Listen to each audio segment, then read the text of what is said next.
Foi a Júlia, nossa primeira funcionária lá, tipo assim, externa, a primeira que não era da família. E aí foi assim, foi março a Pamela, abril a Júlia, aí a esposa dele trabalhava de CLT, né? Olha que fato, Daniel. Aí, dentro da casa dele, a empresa, Todo mundo em volta era da empresa. todo mundo trabalhando, a casa virou uma empresa, só que as duas pessoas que eram as donas da casa Não trabalhava. Que maluco. Olha só, CLT. antes de... Lembra que eu falei pra você que várias pessoas, eu fiz a proposta de trabalhar junto comigo pra ser meu sócio? Eu fiz essa proposta pra minha esposa antes do Miguel. Eu levei ela pra um resort no interior de São Paulo, preparei todo o terreno pra que isso desse certo. E aí eu falei pra ela, você tem que assumir a nossa empresa. Eu ainda ganho muito bem, eu não quero sair agora. O que você acha de você largar o seu CLT e tomar conta da nossa empresa? Fiz a proposta pra ela, no mesmo ato ela falou assim, eu acho que eu não vou dar conta. Aquilo pra mim foi um banho de água fria. O salário dela era R$ 1.500 na época, como CLT. Presta bastante atenção que eu já fazia R$ 1.500 líquido dia no meu bolso, naquela época. Caramba, cara. E ela não aceitou. Cara, aquilo pra mim foi um banho de água fria. Mas eu falei, opa, peraí, eu não posso deixar me abater, eu preciso encontrar uma outra pessoa. E eu Mas só... peraí, ela não, de imediato ela não aceitou porque ela tinha medo de não conseguir fazer ou porque ela tinha medo de largar a segurança que ela tinha no trabalho? Ela tinha medo de não conseguir dar conta de todo o processo. Entendi. Porque eu já estava fazendo muitas vendas. Eu estava fazendo, antes do Miguel chegar, mais de 80 vendas dia. E quem me ajudava nesse processo era o pai e a mãe dela. E aí, o que acontece? Eu precisei muito rapidamente encontrar uma pessoa que foi o Miguel. E muito rapidamente veio a Pamela. Na sequência já veio a Júlia. Só que a minha esposa, eu não conseguia tirar ela do CLT. Eu não sei por quê. E aí, quando foi em maio de 2020, eu falei pra ela, agora você não tem escolha. Pede as contas. Porque, por exemplo, ali já não tinha mais pra onde correr. Pô, já tava minha esposa, já tava a vizinha, os pais. Ou era ela ou era ele. Sim. Ele tinha um salário muito melhor do que o dela na época, então, tipo assim, pô, vai arriscar em qual? Faz mais sentido. Na cabeça deles, Na né? minha cabeça. Mas eu tinha que ter saído Não. um ano e meio antes. Hoje, olhando, é mais fácil. É, de um julgar, ano e né, meio. cara? Eu saí em 2021, eu tinha que ter saído em 2019, antes do Miguel vir. Esse é o ponto. Mas nós vamos chegar lá. Aí, 3 meses assim seguidos, foi a Pamela, a Júlia e a Karina, né? Então nós já estávamos lá em 5 pessoas, né? 4 dentro da empresa mais o Daniel e trabalhando dentro da casa dele. Aí chegou junho, julho, falei, mano, não tem mais pra onde crescer essa casa. Onde nós vamos colocar a tua cama? Porque é a próxima coisa que tem que sair. O sofá já ficava todo mundo sentado, embalando, fazendo alguma coisa. A cozinha já era o estoque, o quarto já era estoque. Pô, ele não tinha criado mudo, a gente empilhava a caixa de som e colocava as coisas em cima. Era nesse nível. Abriu o guarda-roupa dele, produto. Tu ia pegar uma cueca ou um relógio? Você entendeu? E aí fomos procurar um espaço e fala, precisamos alugar alguma coisa, Precisamos sair daqui urgente pra gente poder continuar crescendo. Miguel falou isso, eu falei, não é a hora ainda. Calma, não é a hora. Por quê? Porque eu também tinha os meus medos, os meus bloqueios, as minhas travas. Eu já tinha 4 dentro da minha empresa. Porque é aquilo, vocês acham que é fácil contratar o primeiro colaborador, o primeiro funcionário? Não é. Porque além de você tem mais uma pessoa que você É mais responsabilidade. tem né? que ter a responsabilidade de todo dia que você acordar com ela o pagamento. Você tem que ir lá e honrar com aquilo. E não é só isso, você tem que vender, você tem que comprar. Então são vários fatores, mas graças a Deus, hoje nós estamos em 12 pessoas na nossa empresa. E aí, mais uma briga, né? Precisamos sair, não tem pra onde Precisamos crescer. sair. Não é a hora. Aqui não é a hora. Eu vou colocar o quê? No teto? Coloca gancho, vai fazer igual ovo de Páscoa aí. Pendurar produto na tua casa, fazer um túnel pra tu entrar. Ou então tu não toma banho aqui, toma banho na tua sogra, nós pega o banheiro. Pronto. Aí, mais uma briga, mais um processo, mais uma crença quebrada, alugamos um espaço. Só que na nossa cabeça é aquilo. empreendedores de primeira viagem, empresários de primeira viagem, aprendendo, né? É o que todo mundo passa. Eu acho que 90% de quem está na plataforma, 90% não, porque muita gente vê da física já, mas eu acho que 50%, 60% da plataforma, que é quem começou vendendo somente no marketplace, passou por esse processo. A gente alugou um espaço de quantos metros quadrados? 45 metros quadrados. Cara, 45. Você tinha que ver a nossa felicidade, velho. A gente tem animal, né, cara, esse processo aí de... Vou pedir até para fazer um corte depois aí. Eu tenho as fotos, eu tenho os vídeos. Vamos subir as fotos da nossa entrada. A gente colocou uns balões, fizemos um café, compramos coxinha, sanduíche e tal, Coca-Cola. A frase que nós mandamos escrever no balão, que era aqueles balões transparentes, decorados, né? É só o começo. É só o começo. E aí a gente alugou esse local em agosto, né? Agosto. Não, setembro. Porque em agosto nós tomamos isso. Em julho a gente começou a brigar porque, olha só, em julho a gente começou a brigar. Desse porém. Em julho a gente começou a brigar para alugar um espaço, Certo. né? Aí nós tínhamos aberto o nosso primeiro CNPJ em abril. Janeiro. Não, janeiro. O primeiro CNPJ Isso. foi um MEI. Em 15 dias, nós em janeiro estouramos o MEI. Em 15 dias. E nós precisamos abrir um CNPJ mesmo, um LTDA. Na época não era LTDA, era Eireli. Eireli. Nós não tivemos assessoria de contabilidade, né? Inclusive, um detalhe que eu deixo aqui é contador e advogado, você tem que confiar 100% e de olho fechado, você tem que falar tudo.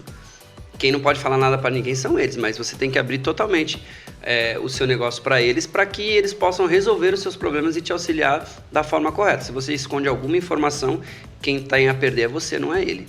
E não foi o nosso caso, porque nós não sabíamos que era tão importante assim ter a necessidade de um contador responsável, presente e que esteja conectado com o seu negócio. Nós abrimos um CNPJ num contador, inclusive lá em Barueri, deixamos o negócio fluir. Em agosto de 2020, naquela briga que a gente estava, vamos alugar um espaço, bate um fiscal da Receita Federal na nossa porta. Nossa. Cara, eu recebi, sem brincadeira nenhuma, eu adoro andar de chinelo e meia. Eu tenho meia de todos os personagens, coloco chinelo. Eu estava de samba canção do Bob Esponja, meia do Bob Esponja, um chinelo de dedo, trabalhando de touca, trabalhando no computador. Era umas 4:30 da tarde, tipo assim, nesse dia, devia ser uma quinta-feira, já estava mais tranquila a nossa operação. E eu fui abrir a porta.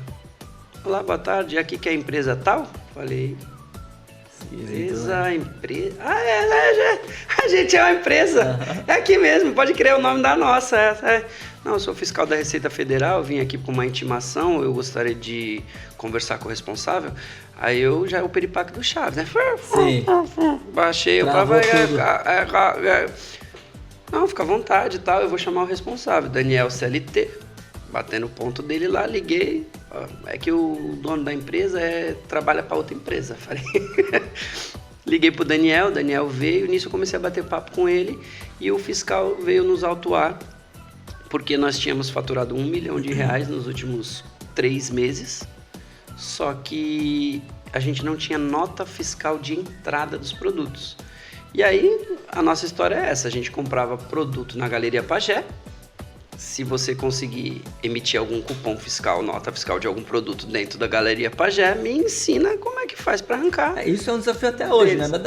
Daquela época não. Tem muita gente que ainda compra de lá e tem esse problema, cara. Cara, lá eu acho que não vai mudar nunca, né? Então já começa por aí. É uma cultura do lugar, né? É uma cultura do lugar. Ali aquele ambiente ele é totalmente daquela forma. Então não adianta a gente mudar lá, tem que mudar dentro da gente. E nisso o fiscal veio falar conosco e eu falei... E eu conversando com o fiscal foi muito gente boa, conversou, explicou, não foi um carrasco, não foi nada demais. A gente tem aquela visão de tipo, o cara veio aqui pra ferrar a gente. Não, ele tá fazendo o trabalho dele e ele tava extremamente no direito e correto com o que ele tava falando. Eu tentei argumentar com ele da seguinte forma, eu falei, por quê? Nós emitíamos a nota fiscal, a gente pagava todos os dados, era uma preocupação. Cara, hoje a gente, graças a Deus, o nome das nossas empresas totalmente limpo, a gente não atrasou nunca um boleto, não temos nenhuma dívida ativa, a gente paga tudo em dia, é uma obrigação, é uma boa administração que faz a gente ter essa visão. E a gente também naquela época já começou assim. A gente não deixava um DAS atrasar e nada. Eu falei, pô, mas eu emito todas as notas fiscais, eu tenho todos os arquivos. Ele, não, mas vocês não têm nota de entrada. Eu falei, pô, mas eu compro, eu expliquei todo o nosso processo. Eu falei, pô, eu tiro foto lá na Galeria Pagé do produto, pego o preço, anuncio, ó aqui. Ele entrou dentro da casa do Daniel e falou, a empresa de vocês é isso aqui? Eu abri a cozinha, os armários da cozinha do Daniel estavam todos cheios de produto. Eu falei, ó, meu produto tá aqui, a lavanderia tá assim e tal. Eu falei, poxa, que legal. Aí comecei a conversar com ele e tal. Ele, tipo assim, pô, entendeu o negócio. Ele não entendia o que a gente fazia. Novo pra ele também, né? Pra ele também. Era pré-pandemia, né? Ainda não tinha acontecido a pandemia. E eles estavam, tipo, ele era novo pra ele. Ele falou, pô, mas só no notebook ali. Eu falei, então, eu trabalho aqui, ó. Expliquei o processo. A gente faz um anúncio dentro do marketplace e tal. Saiu a venda, eu imprimo nessa impressora, embalo, coloco no correio. A gente emite nota fiscal, tudo. Ele, poxa, legal, mas... Cara, infelizmente você precisa de nota fiscal de entrada. Falei, cara, mas você tem que ir atrás de quem não emite pra mim. Vai lá na 25 de março. Sim. Ele assim, não, eu tenho que vir atrás de você. Quem me garante, eu tô vendo que você é um cara de bem, eu tô dentro da sua casa, eu entendi toda a sua logística. Mas agora me prova que todos esses produtos não são roubados. Exato. Aí foi que deu um gatilho na minha mente e falei assim, poxa, ele tem razão.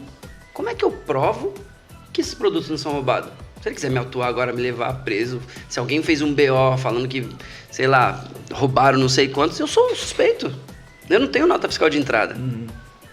E nessa resenha toda, nessa questão toda, o Daniel chegou, a gente conversou, tivemos o nosso CNPJ bloqueado, tivemos a nossa principal conta bloqueada, a conta que vendia tipo 200 mil naquela época por mês, lá, mais até 300 e poucos mil por mês, foi bloqueada, né? E foi um argumento do Daniel, falou assim, ó, tá vendo, ainda não é o momento, olha só, se a gente tivesse mudado a nossa principal conta bloqueada. O maior faturamento ali que a gente tinha, né, ele tinha literalmente sido, cara, varrido, mas... né? E aí eu falei, e agora, né? Só que é aquilo, quem sabe fazer. Nós já tínhamos outras contas, e aí todo esse faturamento migrou para as outras contas, enquanto esse CNPJ não foi liberado. Nós ficamos o quê? Quantos dias? Foram quase 2 meses com o CNPJ bloqueado. Com a inscrição estadual. Inscrição estadual bloqueada para não poder conseguir emitir nota fiscal. E aí é a falta de conhecimento, né? Aquilo que a gente fala. A gente já passou de tudo dentro da plataforma. Foi num network do Daniel com uma moça chamada Rose, né? A Rose. Você conhece a Rose? Uma loira. Que ela é da mesma turma que nós fizemos aquela mentoria em 2020, sei. A Rose. Conheço ela. E ela conheceu a DRE. Nos apresentou internet. a DRE. Sim. Inclusive um abraço aí pro Luizão, pro Rodrigo, nossos parceiros, que se tornaram amigos, irmãos, eu posso chamar de irmão aí. Faz que parte a gente, da confraria. Parte da nossa confraria. E aí foi como nós conhecemos o Rodrigo e o Luiz. E cara, eu gosto de falar dos meninos que foi amor à primeira vista com eles, porque a gente saiu, ligamos pra eles, ó, eles, vem aqui no nosso escritório, pegamos o carro, saímos correndo, fomos até lá, sentamos com ele, e eu gosto de pessoas assim. O cara, quando ele domina um assunto, ele não vai buscar no livro, na internet, ele não fala acha, ele não fala mais, ele não fala porém. Qualquer pergunta, toda pergunta que a gente fez, eles na hora respondiam olhando no olho. Não, é isso, não, vocês estão errando nisso. Não, tem que fazer dessa forma, não tem que fazer daquela. E eles nos deram um gatilho naquela época e falaram, por que vocês não abrem outra conta, outro CNPJ? Aí eu falei, mas por que a gente vai abrir outro CNPJ? Cara, abre um CNPJ, tira aquele da conta do Mercado Livre, põe um novo, volta a vender e a gente resolve o processo desse. E a conta continua rodando. Cara, é o que eu falo, a expertise, a experiência deles. Em 3 dias o CNPJ estava novo e no 4º dia a nossa conta estava vendendo de novo. E aí a gente falou, opa, olha só, precisamos de profissionais capacitados na área que entendam a nossa dor. Então hoje a DRE acho que é a maior contabilidade para sellers, especializada em marketplace, em e-commerce, a DRE, e nossa parceira desde então. Eu não sei números direito, mas nós chegamos até eles eram ainda iniciantes nesse... Era uma mesa do tamanho dessa daqui, Daniel, onde está sentado de um lado o Luiz e do outro lado O O Rodrigo, literalmente, lá em 2020. Hoje esses caras, eu tô pra dizer que estão com mais de 50 funcionários. Já abriram uma segunda sede, porque o espaço deles ficou pequeno. Inclusive, eles compraram o prédio onde eles estão hoje, porque realmente eles estão crescendo muito com um excelente trabalho que eles têm. É isso, os caras merecem, porque eles são bons, cara. Muito